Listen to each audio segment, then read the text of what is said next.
Assalamu alaikum wa rahmatullah. Quelle place occupe le pardon dans la pratique du jeûne dans le mois du Ramadan? Tout d'abord, le pardon présente trois dimensions.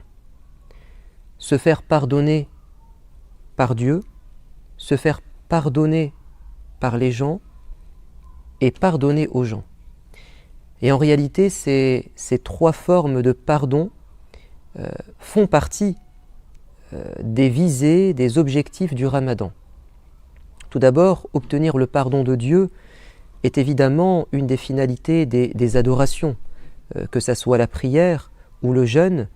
Lorsque nous pratiquons, lorsque nous nous rapprochons de Dieu, nous espérons avant tout que Dieu ait un regard compatissant, un regard clément, un regard de miséricorde, et qu'il nous aime et qu'il soit satisfait de nous, qu'il ne soit pas en colère contre nous. On se rapproche de quelqu'un pour obtenir ses faveurs. La prière, évidemment, pardonne les péchés. C'est aussi le cas du jeûne. Le prophète alayhi salatu wassalam a dit « Entre les prières quotidiennes, entre deux prières du vendredi et entre 2 mois du Ramadan, il y a un pardon des péchés pour celui qui fera l'effort de s'écarter des grands péchés. » Et donc si nous souhaitons que le Ramadan efface nos péchés, les petits péchés, qui sont des péchés du quotidien finalement, qui relèvent à la fois des petites erreurs, mais aussi parfois de certains vices, et puis parfois de certains manquements. Si nous souhaitons obtenir ce pardon de Dieu pendant le Ramadan, il faut au préalable faire l'effort de délaisser les grands péchés qui nécessitent un regret profond et une décision ferme de ne pas les répéter, de ne pas persister dans cette voie. Les grands péchés étant bien évidemment de grandes injustices, le fait de délaisser certaines grandes obligations ou de franchir certaines grandes limites que Dieu nous a tracées. Pardonner aux gens fait aussi partie des objectifs du Ramadan, et pour le dire plus précisément, cela est impliqué par la piété. Les gens pieux sont des gens qui font l'effort de pardonner. Voici 2 paroles de Dieu qui le prouvent. Wa an ta'fu aqrabu lit-taqwa, et pardonner est plus proche de la piété.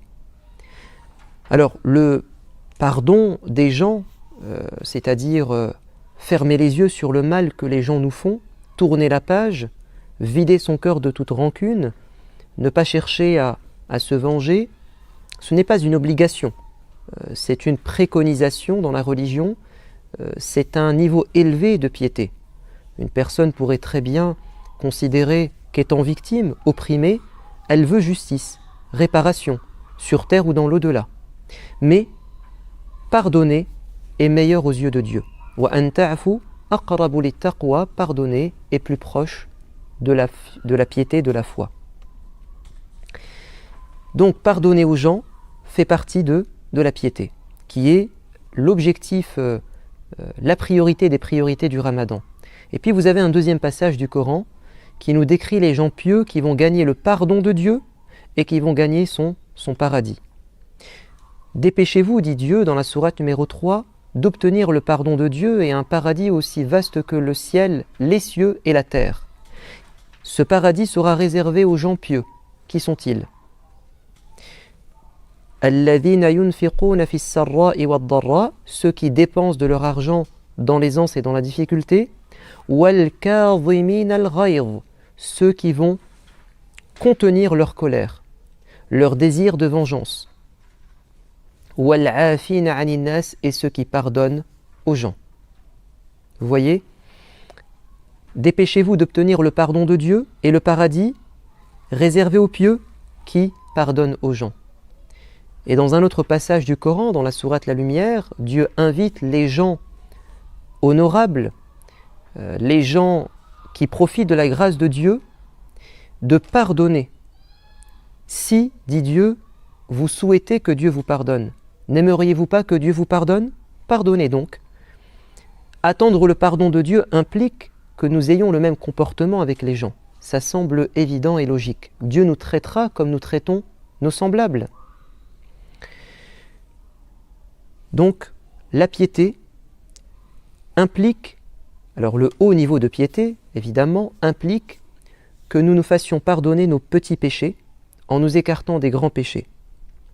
Cela implique également que nous fassions l'effort, parfois, de pardonner à ceux qui ont pu nous faire du mal, si réellement nous voulons accéder au grand pardon de Dieu.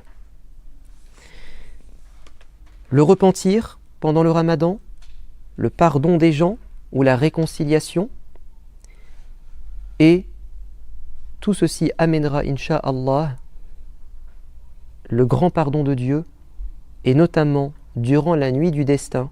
Aïcha a dit, Ya Rasulallah, si je viens à connaître la nuit du destin, qu'est-ce que tu me recommandes de demander à Dieu? Quelle invocation tu m'invites à répéter? Et le prophète de lui répondre dit, Allahumma innaka afuun tuhibbul afwa fa'fu anna, ou fa'fu anni. Ô Seigneur, tu es le pardonneur qui aime pardonner, pardonne-moi. Dommage, dit le prophète, où a été écarté de la miséricorde de Dieu celui qui est sorti du Ramadan sans que Dieu ne lui ait pardonné ses péchés. Qu'Allah nous permette de sortir du mois du Ramadan comme le jour de notre naissance, lavé de tout péché, que Dieu nous donne la force de nous réconcilier, que Dieu nous donne la force de pardonner. Amin. Je vous dis à bientôt. Wassalamu alaikum wa rahmatullah.